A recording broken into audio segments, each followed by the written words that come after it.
Sir ఒక visionary question. కూటమి ప్రభుత్వం బాబు గారు రానున్న రోజుల్లో కూటమి ప్రభుత్వం బీట్లేస్తుందా లేకపోతే టెక్నికల్ గా బిల్డింగ్ మీద బిల్డింగ్ కట్టుకుంటూ వెళ్తుందా? అసలు అద్భుతంగా మీరు చెప్పారు చూసారా, బిల్డింగ్ మీద బిల్డింగ్ కట్టడం కాదు, అద్భుతమైన ప్రపంచాన్ని సృష్టిస్తారు వీళ్ళు ఇక్కడ పక్క. వీళ్ళు గ్రాఫిక్స్ అనేదాన్ని వాళ్ళు నిజం చేసి చూపిస్తారు. వీళ్ళు గ్రాఫిక్స్ అని చెప్పిందని ఇప్పుడు చూడండి, పోలవరం గ్రాఫిక్స్ అన్నారు, 80% ఆ రోజున కన్స్ట్రక్షన్ చేశారు. ఆ 80% అంతే ఆగింది 5 సంవత్సరాలు. నేను ఇదిగో ఈ ఖరీఫ్కి నీళ్ళు ఇస్తానంటాడు, నెక్స్ట్ ఖరీఫ్కి నీళ్ళు ఇస్తానంటే చివరికి అసలు నీళ్ళే లేకుండా పోయాడు. కానీ ఇప్పుడు మళ్ళీ స్టార్ట్ అయింది చూడండి, 2 yearsలో పూర్తి చేసి అప్పు చెప్తాడు. ఓకే, ఇప్పుడైతే మాత్రం డెవలప్మెంట్ టెక్నికల్ కానీ వ్యవస్థ కానీ మొత్తం మారుతుంది అంటారు. ఖచ్చితంగా అండి. ఇప్పుడు పని చేసేవాడు ఉంటే, ఇప్పుడు ఇంటిలో ఇంట్లో ఎవరైతే ఇంటి పెద్ద ఉంటాడో అతను విజనరీ ఉన్న వ్యక్తి అయితే ఖచ్చితంగా ఇల్లు బాగుపడింది. అలానే రాష్ట్రం కూడా అంటే చంద్రబాబు నాయుడు యొక్క దూరదృష్టి ఏంటో ఒకసారి హైదరాబాద్ వెళ్ళి చూడండి. ఒక ఫైనాన్షియల్ డిస్ట్రిక్ట్ కానీ నేను చూసాను 2003 నుంచి నేను హైదరాబాద్ ఫస్ట్ టైం వెళ్ళింది 2003లోనే. నేను లాలో పాస్ అయ్యి లాలో బార్ ఎన్రోల్ అవడానికి వెళ్ళా. 2003లో కూకట్పల్లి 9th ఫేజ్కి వెళ్తే పగలు 2 రోజులు కనుక ఎవరన్నా చుట్టాల ఊరు వెళ్ళిపోతే పగలే దొంగలు పడేవాళ్ళు. ఇవాళ 9th ఫేజ్ వెళ్ళింది చూడండి, చక్కగా హైటెక్ సిటీకి ఫ్లైఓవర్ వేశారు. నాకు తెలిసిన తర్వాత అక్కడ కొండ తీసి ఒక 20 అంతస్తులు పెద్ద బిల్డింగ్స్ కట్టారు.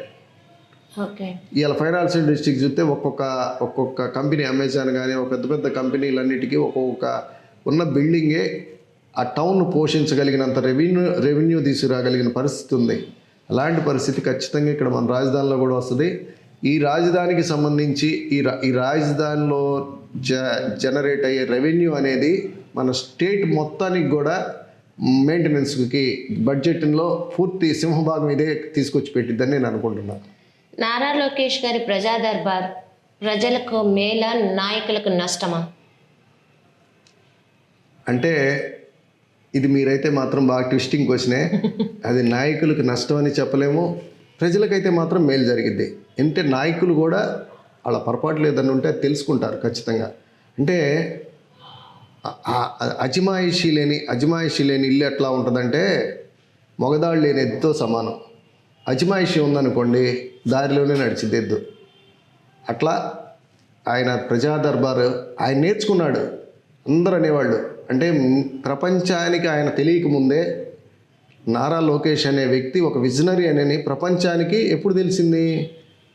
పాదయాత్ర చేసినా తెలిసింది. మాకంత ముందే తెలుసు, ఎందుకంటే మేము పద్దాక అక్కడే ఉన్నాం. పార్టీ ఓడిపోయిన తర్వాత మన గుంటూరులోనే స్టేట్ పార్టీ ఆఫీస్ ఉంది, జిల్లా పార్టీ ఆఫీసులో, మీకు గుర్తుందో లేదో. ఆ స్టేట్ పార్టీ ఆఫీస్లో ఎప్పుడు ఆయన ఇంటికి ఉండేవాళ్ళం. ఆయన విజనరీ ఎలా ఉంటుందంటే చిన్న పిల్లలు ఎవరు ఏం చెప్పినా బుక్లో రాసుకుంటాడు, సమస్య ఓర్పుగా వింటారు, ఖచ్చితంగా గుర్తుపెట్టుకుంటాడు. ప్లస్ ఎవరినైనా ఆయనకంటే చిన్నోళ్ళనైనా సరే, మేము వయసులో పెద్దవాళ్ళం ఆయనకంటే. సార్ చెప్పండి సార్, లేదంటే అన్నా చెప్పండి. అసలు ఆయన ఓర్పుకి అంటే బాబు గారి తర్వాత అంత ఓర్పువంతుడు ఈయనైనా అనుకుంటాం. మీరు ఎంత రిస్క్లో ఉన్నప్పుడైనా వెళ్ళండి, కోపాడ్డు అన్నా చెప్పండి లేదంటే సార్ చెప్పండి. ఆయనదో ఇంకా రెండో దృక్పథం ఉండదు. మేము ఆ రోజు చెప్పాం మంచి నాయకుడు అవుతాడంటే, చాలామంది హేళన చేసిన సందర్భంలో కూడా చెప్పాను. చూడండి, నారా లోకేష్ అంటే చంద్రబాబు నాయుడు తర్వాత కోపం చూసారా? ప్రజల్ని చిరాకించుకోవడం ప్రజలను కానీ అక్కడున్న ఆఫీసులో ఉన్న వాళ్ళు కానీ ఎప్పుడు ఆయన చిరాకు పడే సందర్భం ఉండదు అసలు. కానీ ఎప్పుడైతే పని చేయకపోయినా కానీ దాన్ని చెప్పి చేయించుకో. బాబు గారైనా అంతే.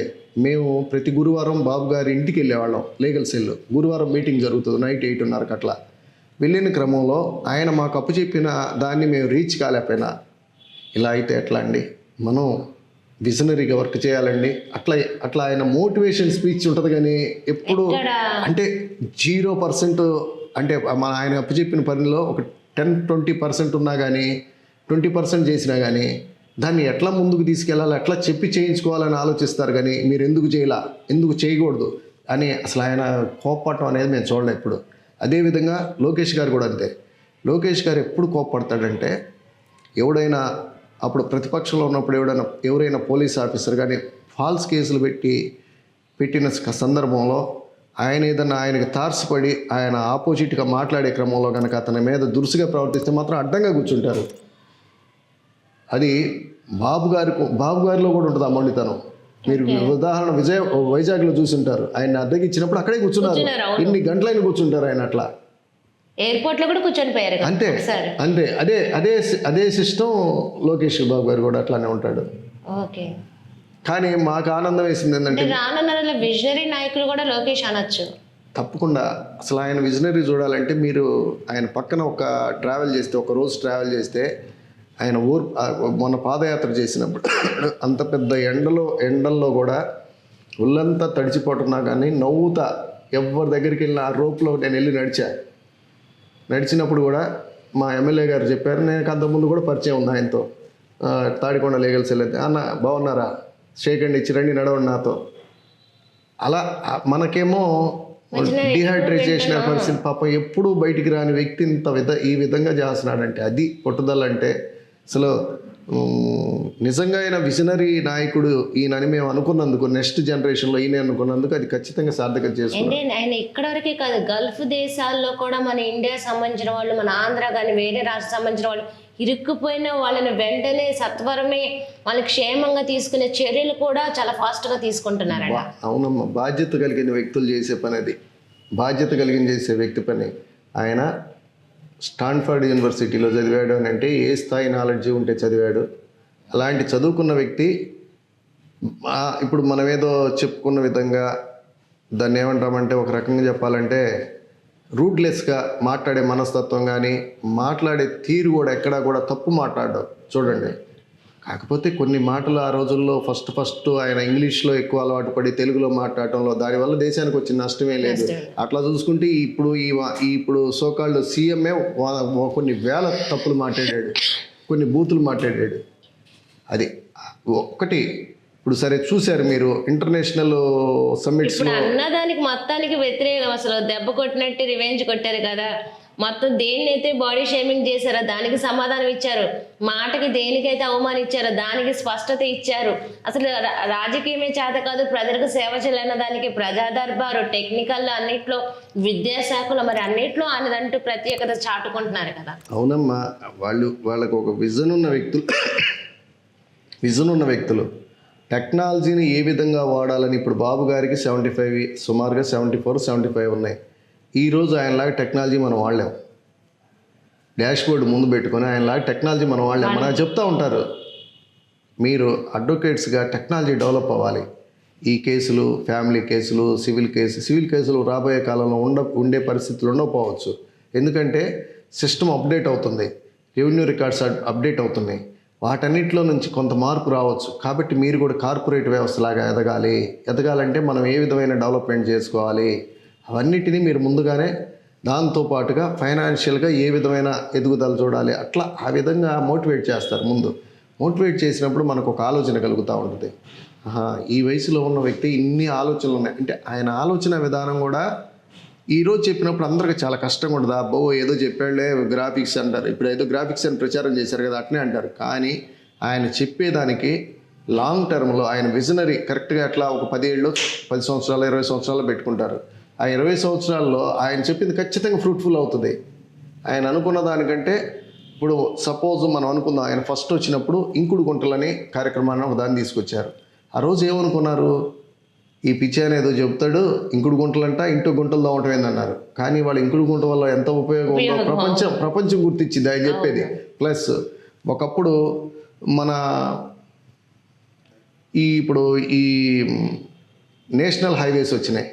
ఆ రోజు ఆయన ఆలోచన ఎన్డీఏ ప్రభుత్వం ముందు పెట్టినప్పుడు, మనం డబ్బులు పెట్టి ఎక్కడ చేస్తాం బాబు గారు అని అటల్ బిహారీ వాజ్పేయి గారు చెప్పినప్పుడు, ఇది కాదండి ఫస్ట్ ట్రయల్ రన్గా ఒకటి నిర్మిద్దాము, దానికి ఈ విధంగా టోల్ గేట్లు పెట్టుకోవచ్చు. ఈ సిస్టమ్ మొత్తాన్ని కూడా ఈయన మనసులో వచ్చిన ఆలోచన చూడండి. ఆయన బ్రహ్మం రానున్న రోజుల్లో మళ్ళీ రానున్న దాని భవిష్యత్తుని ఇప్పుడే ప్లాన్ చేసి ఫ్యూచర్ వాళ్ళకి సంబంధించి భవిష్యత్తు ఇస్తున్నారు. ఇంకోటి చెప్పారు, బంగారు భవిష్యత్తు. నేను చెప్పారు, నాకు బాగా గుర్తు, మేము లీగల్ సెల్ మీటింగ్లో ఉన్నప్పుడు ఒకసారి చెప్పారు, గుర్తుపెట్టుకోండి బ్రదర్స్, గుర్తుపెట్టుకోండి మీరు 2040 నాటికి ఇప్పుడు మనం ప్రపంచం వైపు పరిగెత్తుతున్నాం, ప్రపంచంలో పరిగెత్తుతున్నాం, మనం అమెరికానో కెనడాను పరిగెత్తుతున్నాం జాబుల కోసం. 2040 ఆంధ్రప్రదేశ్ వస్తారు చూడండి, రాసి పెట్టుకోండి. నేను ఉండొచ్చు ఉండకపోవచ్చు, నేను ఉండొచ్చు ఉండకపోవచ్చు, ఇండియాలో మరీ ముఖ్యంగా ఆంధ్రప్రదేశ్ వస్తారు అందరూ అని చెప్పిన మహోన్నతమైన వ్యక్తి. అది ఖచ్చితంగా నిజం అవ్వాలని కోరుకుంటున్నాను. సార్ ఫైనల్లీ కూటమి ప్రభుత్వంపై ప్రజలకు మీరు ఇచ్చే సందేశం ఏంటి? మా కూటమి ప్రభుత్వం గురించి మనం ఇంకెక్కువ మాట్లాడుకోవాల్సిన అవసరం కూడా లేదు. ఎందుకంటే గలుపులో సక్సెస్ చూసాం. మంత్రివర్గంలో అందరూ చక్కగా అనుకొని మంత్రివర్గాన్ని ఏర్పాటు చేసుకున్న దానిలో సక్సెస్ చూసాం. అదేవిధంగా నామినేటెడ్ పోస్టులో చూస్తున్నాం. ఎవరికి వాటా ప్రకారం వాళ్ళకి చక్కగా మొన్న డిస్ట్రిబ్యూట్ చేశారు. అదేవిధంగా ఇప్పుడు వాళ్ళల్లో కూడా వాళ్ళల్లో కూడా ఎలా ఉందంటే కూటమి ప్రభుత్వంలో ఏ పార్టీకి ఆ పార్టీ కూడా చక్కగా ప్రజల వద్దకు వెళ్ళి, ఇప్పుడు సపోజు ఉప ముఖ్యమంత్రిగా పవన్ కళ్యాణ్ గారు ఒక మాట చెప్పారు, రెవెన్యూ సదస్సులను పెట్టారు, గ్రామ సదస్సులను పెట్టారు. వాటికి బాబు గారు కూడా చక్కగా ఉందని చెప్పేసి దాన్ని ఇనిషియేట్ చేసి ముందుకు తీసుకెళ్తాం. సమస్యని ఎవరైతే నిజమైన సమస్యతో ఇబ్బంది పడుతున్నాడో ఆ బాధితుడి దగ్గరికి అధికారులు ప్రభుత్వం వెళ్ళటం అంటే ఎంత హ్యాపీగా ఉంటుంది. ఆ విధంగా ఇదే విధంగా కూటమి ప్రభుత్వం ఇంకా రెట్టించిన ఉత్సాహంతో పనిచేసి ఇంకా మంచి పేరు వచ్చింది. రాష్ట్రం కూడా దేశంలో ప్రప్రథమైన ప్లేస్కి వెళ్తుంది. ఖచ్చితంగా ఈ కుటుంబ ప్రభుత్వం ఇంకా 2 సార్లు అధికారంలో ఉంటే ప్రపంచం మొత్తం నిజంగా బాబు గారు చెప్పినట్టు మన రాష్ట్రానికే వస్తుంది. ఇదే విధంగా ముందుకు పోవాలని ఆశిస్తున్నానమ్మా. చూశారు కదా, ఇది వాళ్ళ ఇంటర్వ్యూ. మరో ఇంటర్వ్యూలో మీ శ్రావణి మిమ్మల్ని మళ్ళీ కలుస్తుంది. అంత నమస్తే. మరొకసారి ఇక్కడికి వచ్చి మీరు ఈ ఇంటర్వ్యూ నా దగ్గరికి వచ్చి ఇంటర్వ్యూని తీసుకున్న మీకు మరొకసారి ధన్యవాదాలు తెలియజేసుకుంటున్నానమ్మా.